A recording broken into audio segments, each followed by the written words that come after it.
Well, let me start by saying again, as I did yesterday, that the federal cabinet met to talk about the Trans Mountain expansion and to confirm our absolute resolve to getting this project done. We know it's in the best interests of Canadians. We know it creates jobs. We know that it has a big impact on our economy. So we are looking to make sure that that absolutely moves forward. I had a good meeting today with Premier Notley of Alberta, talking about our collective view that we need to move forward on this project of national importance. She said to me, as I expected her to say, that we need to move forward in short order. And what I confirmed to her is that we are working using all the tools at our disposal to make sure that we move forward in short order to absolutely ensure that this project goes forward.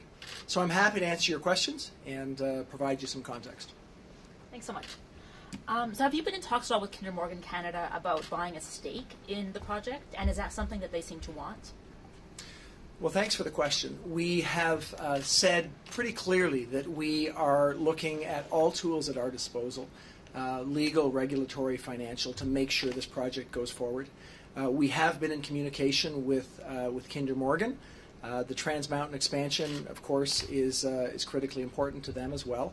And that discussion is one that, of course, I will leave to be one between us and them, and really not going to negotiate with media, but say that we will be looking towards all vehicles to ensure that the project gets done. Including buying a stake in the pipeline itself? I'm not going to speculate right now on what those conclusions will be. We are going to talk with all parties. We're going to talk with the provinces, Alberta and British Columbia. We're going to talk with the project proponent and communicate in every forum our resolve to moving forward and getting this done.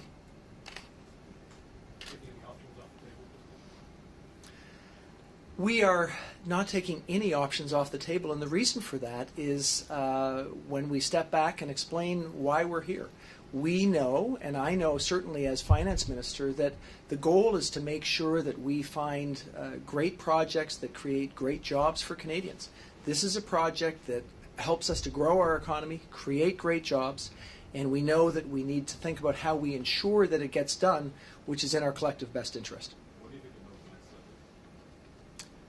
We're working, of course, towards ensuring that we have a discussion with all the parties and moving forward as rapidly as possible. What I committed to Premier Notley is in short order.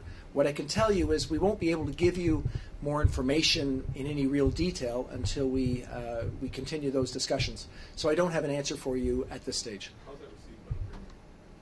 We had a positive meeting. We share the same goals. We know that showing that Canada is a place where important projects can get done, showing Canada as a place where you can make business investments that actually help our economy, that's critically important. We have to ensure that the rule of law in this country works. It's one of the things that makes our country great, that from people outside our country, that allows them to say this is a place where we want to make investments. So we are firmly committed to ensuring that that is the case and driving towards creating economic opportunity that's going to be positive for people across the country in terms of jobs. So those are our absolute goals, and we're going to move forward. It sounds like the meeting, though, didn't change or advance anything then. I think the meeting was extremely helpful for us to talk about how we mutually share the absolute resolve in this regard.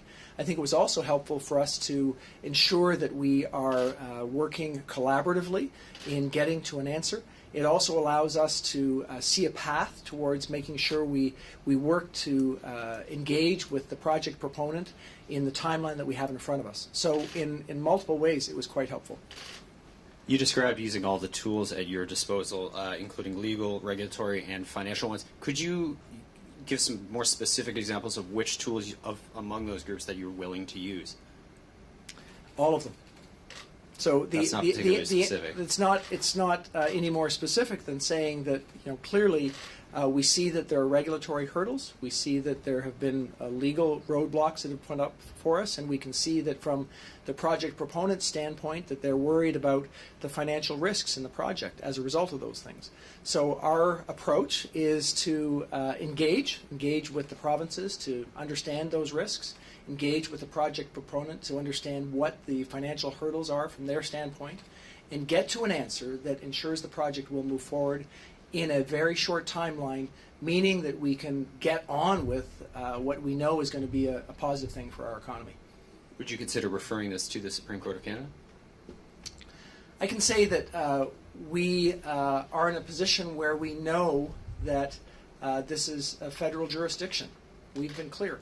We don't see a need to refer something to the Supreme Court of Canada when we already know that it's a federal jurisdiction. That, from our standpoint, is not a course of action that makes sense. Will you then have made a decision about which tool it is you want to use to get this project moving forward before May 31st, which is the date that Kinder Morgan gave? Clearly, we want to move forward to ensure that work moves on this project. We don't want to see stoppage of work. That means thinking about the timelines that have been laid out for us from the proponent. They've, of course, identified the idea that we need to think about seasonality of work. So we're engaged in that discussion. We want to make sure that the work proceeds and that we create the jobs and the economic advantage. So that means we're thinking about as short a timeline as possible. Certainly that's a reasonable one to work with. Are you worried this sends the message to investors that Canada can't get anything done? On the contrary, what we're able to show right now, right here, is that we have a resolve that this project will get done. What we're saying is that Canada works when we step forward and ensure that projects like this can happen. We've already said that it's in Canada's national interest. We've already said that it's going to create jobs. So now we're assuring that it's going to happen. So from an investor sitting outside this country, they can see that this is a place where business can get done. Microphone. Some are saying the federal government needs to force BC to approve this. Why haven't you done that yet? We obviously realize that we want to work together with BC and with Alberta to get to a place where this makes the project absolutely move forward. In our estimation, the federal jurisdiction is clear. So now what we're doing is we're just finding an absolutely assured way of getting this forward by dealing with any risks that the project presents, and we're going to do that in the time frame that we've outlined. When you say dealing with risks the project presents, are you discussing the risk, in particular the concerns that BC has? I'm discussing specifically the risks around delay that come up through hurdles, legal or regulatory hurdles, the risks of delay that present financial obstacles. We're going to think about how we can de-risk the project so that it goes forward. And what I can tell you is the federal government has in its tools the ability to make sure that this happens. That's what we're going to do. So the federal government will take on the financial risk itself? I'm telling you that we're engaged in the discussion of how we can move this forward. I've not come to a conclusion. Our government has not yet come to a conclusion. Neither have we had the discussions with the provinces and the project proponent that leads me to conclude on exactly how that will happen. But what I can do is assure you, the Prime Minister stood up and said this project is going to go forward. It's in the national interest. It's in the interest of more jobs for more Canadians, and we're going to get it done.